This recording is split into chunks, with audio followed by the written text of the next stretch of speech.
আজ ২১শে ফেব্রুয়ারি আন্তর্জাতিক মাতৃভাষা দিবস।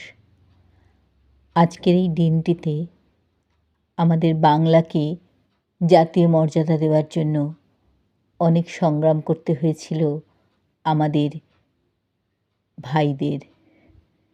তাদের রক্তে রাঙানো ২১শে ফেব্রুয়ারি আমরা কি ভুলতে পারি?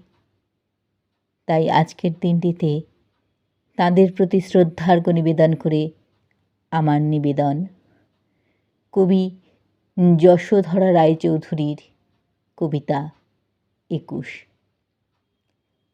সাল তারিখের সীমানা পেরিয়ে ২১ আজকে মাতৃভাষা। ২১ আজকে শিশুর বুকে নতুন করে বাঁচার আশা। ২১ মানেই রক্তে ভেজা নিকুষা কালো দিন।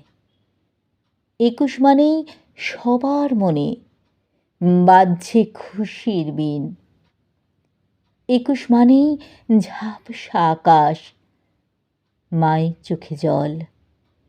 ২১ মানেই আঁধার রাতে জ্যোৎস্না ঝলমল। ২১ মানে মাতৃভাষা প্রথম যাকে ডাকা। ২১ মানে বিশ্বটাকে আপন করে দেখা।